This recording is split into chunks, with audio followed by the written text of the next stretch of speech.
那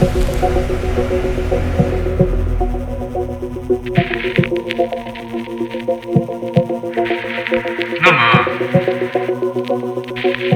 ခိုင်လုံတဲ့တက်တယ်ရောမရှိ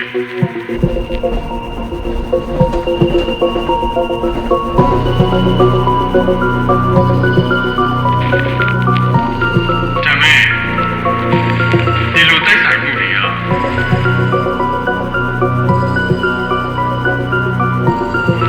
ညာလုံးနေတယ်လို့ပြောချင်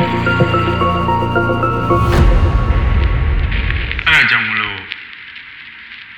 တန်တာရီထဲဆော်ကြီးပြန်လာတယ်လို့လူတွေကပြောနေကြတယ်